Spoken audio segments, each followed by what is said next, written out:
Hello friends, welcome to our channel Ujjwal NEET classes. मैं उज्जवल कौर।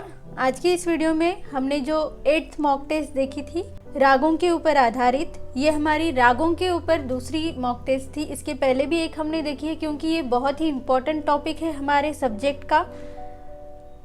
जैसे कि आपको पता होगा कि ये हमारा एक प्रैक्टिकल सब्जेक्ट है, इसलिए राग और तालों पर आधारित ज़्यादा से ज़्यादा क्वेश्चंस प्रैक्टिस करना ज़रूरी है। तो मुझे बहुत अच्छा लग रहा है कि 10 रिस्पॉन्स मिले हैं, यानी कि 10 लोग सीरियसली इस मॉक टेस्ट को दे चुके हैं और उसमें से मैं आज आपको फर्स्ट 3 जो है उनके मार्क्स बताने वाली हूँ। तो चलिए आंसर की भी डिस्कस कर लेंगे। पहले हम रिजल्ट को देख लेते हैं।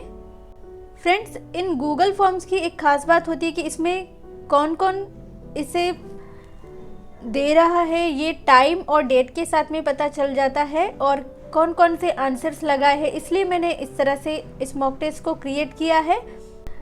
सबसे पहले जिनके हमें आंसर्स मिले हैं वो कौन है देख लीजिए। पहले की ही तरह दर्श आधारी श्रीवास्तव, मुझे जैसे कि इनका नाम याद है तो ये हमेशा फर्स्ट आती है।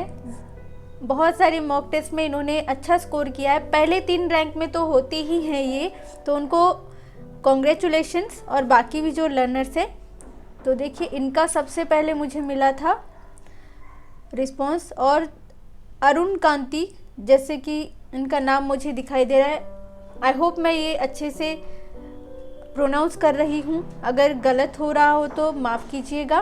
तो ये सेकंड है, इनका सेकंड मैसेज मिला था यानी कि रिस्पॉन्सेस। और थर्ड है चेतना मिराशे, इनका 3rd रैंक आया है। देखिए ये सीरियल से ही है हमारे पास में रैंक, तो देखिए इनका स्कोर 20 है।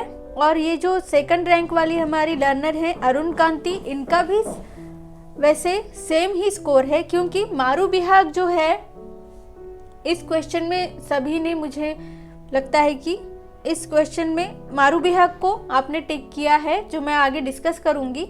तो जिनका भी मारू बिहाग वो क्वेश्चन सही है, जिन्होंने भी मारू बिहाग को टिक किया था क्वेश्चन नंबर 9, वो सभी का सही है। आप मार्क्स काउंट कर सकते हैं, तो इनका 20 ही स्कोर होगा। और चेतना, इनका भी वो क्वेश्चन मारू बिहाग ही इन्होंने टिक किया था, तो इनके 16 मार्क्स। तो देखिए इनके 20 मैं यहाँ लिख देती हूँ और चेतना के 16। तो इस तरह से ये रिजल्ट था फ्रेंड्स। तो आगे हम देखेंगे कि आंसर की डिस्कस कर लेंगे, और बाकी ने भी अच्छा प्रयास किया है और अच्छे से तैयारी की ज़रूरत है बाकी सबको। तो ये हमारी फर्स्ट 3 रैंक है। तो चलिए अब आंसर की डिस्कस कर लेते हैं। देखिए फ्रेंड्स, ये सारे क्वेश्चन जो है प्रीवियस ईयर पेपर से लिए हुए हैं, तो आंसर की को मैं फॉलो करते हुए इस तरह से बना रही हूँ।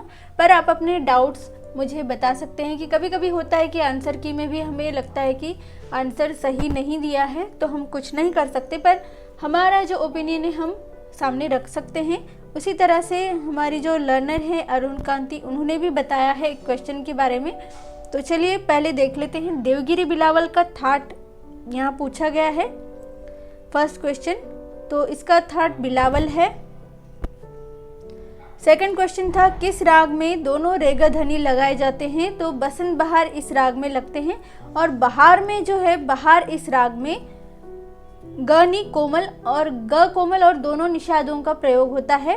और बागेश्वरी बहार की बात अगर करूँ मैं, जैसे बसंत बहार है, तो बहार के साथ में अगर कोई भी राग जोड़ा जाए तो उसके स्वर लगते हैं। जैसे अब बागेश्वरी में ग नी कोमल है और बहार में आप जानते हैं कि ग नी कोमल और साथ में शुद्ध नी भी लगता है, और बाकी सभी स्वर शुद्ध लगते हैं। इस तरह से ये सारे विकृत स्वर है इन रागों के। थर्ड क्वेश्चन है इनमें से कौन सा राग खमाज थाट से संबंधित नहीं है पूछा है। मैंने इसलिए ऐसे क्वेश्चंस लिखे हैं या लिए हैं क्योंकि नहीं है जब पूछा जाता है तो थोड़ा सा कंफ्यूजन होता है। तो यहाँ बिहाग राग है, तो बिहाग राग का थाट है बिलावल, बाकी सभी का खमाज है। फोर्थ क्वेश्चन है निम्नलिखित में से कौन सा राग कल्याण थाट का नहीं है। ये फिर से बिहाग राग आ गया है, तो इसका बिलावल थाट है, बाकी सभी का कल्याण थाट है। फिफ्थ क्वेश्चन है किस राग में दोनों निषाद का प्रयोग नहीं होता, तो शुद्ध सारंग में नहीं होता है। और बाकी जो राग है इनके मैं आपको विकृत स्वर बता देती हूँ साथ ही। इससे आपकी और थोड़ी सी नॉलेज बढ़ जाएगी। तो नट बिहाग जो राग है इसमें दोनों नी लगते हैं, और मियाँ की सारंग में भी आप जानते हैं दोनों निषाद लगते हैं। शुद्ध सारंग में दोनों निषाद और दोनों मध्यम लगते हैं, जैसे म तीव्र और म शुद्ध दोनों मध्यम लगते हैं। और मियाँ मल्हार में आप जानते हैं ग कोमल और दोनों निषादों का प्रयोग होता है, कोमल नी और शुद्ध नी। इस तरह से क्वेश्चन था। आगे देखिए, इनमें से कौन सा राग औडो औडो जाति का नहीं है पूछा है। तो भूपाल तोड़ी, चंद्रकौंस और दुर्गा ये सभी आप जानते होंगे। इन सभी रागों के मैं आपको वर्जित स्वर भी बता देती हूँ, क्योंकि जाति का संबंध वर्जित स्वरों से होता है, वर्जित स्वरों से ही जातियाँ बनती है। तो भूपाल तोड़ी में मनी वर्ज्य है, इस तरह से औडो औडो जाति बनेगी इसकी। चंद्रकौंस में रेपा वर्जित है, जैसे कि मालकौंस में है। और सूर मल्हार इसमें आरोह में गध वर्जित है और अवरोह में ग वर्जित है, इस तरह से औडो शाडो जाती है। दुर्गा में गनी वर्जित है। तो ये हुआ 6th क्वेश्चन। आगे देखिए 7th क्वेश्चन था, निम्नलिखित राग जोड़ियों में से किस जोड़ी के स्वर समान है लेकिन थाट अलग है। तो चलन एक जैसा है पर थाट अलग है। पहली जो जोड़ी दी गई है इनका थाट है तोड़ी, और तीसरी जो है श्री और पूर्या धनाश्री इनका पूर्वी। मदमात सारंग मेघ मल्हार का काफी। भूप और देशकार के थाट अलग है, जैसे कि भूप का कल्याण है और देशकार का बिलावल थाट है।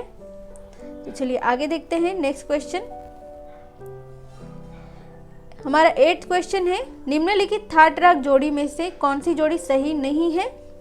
तो ये हर राग का यहाँ पर थाट दिया गया है। तो पूर्या का थाट मारवा ये सही है, पूर्या कल्याण का भी मारवा थाट है, सोहनी का भी मारवा है। पूर्या धनाश्री का जैसे मैंने पिछले क्वेश्चन में ही बताया पूर्वी थाट है, इसलिए ये करेक्ट आंसर है। नेक्स्ट है 9th क्वेश्चन। इसमें आपको डाउट होगा और ऑब्जेक्शन हो सकता है आंसर की में। वैसे हमने देखा है मारू बिहाग जो राग है ये शाम को गाया जाने वाला राग है। इसका इन सभी रागों का मैं आपको गान समय बता दूंगी अभी। अहिर भैरव का प्रातः काल है, मारू बिहाग का रात का पहला प्रहर है, इसलिए ये आंसर आना चाहिए था। पर आंसर की में ये आंसर दिया है, जिससे आप कंफ्यूज हो रहे थे होंगे, तो क्लियर कर लीजिए और नोट कर लीजिए इस तरह से सभी के गान समय। शुद्ध सारंग का दिन का दूसरा प्रहर या फिर मध्याह्न काल भी बोलते हैं। तो ये इस तरह से इनके गान समय है। इस वीडियो का और हमारी इस मॉक टेस्ट का लास्ट क्वेश्चन है, दोनों गांधार से निर्मित औडव राग कौन सा है। देशकार और भूपाली इन सभी के स्वर आपको पता होंगे कि इन दोनों भी रागों में कोई भी स्वर कोमल नहीं लगता है। जोगिया में रेध कोमल लगता है और जोग राग में दोनों भी गांधारों का प्रयोग होता है।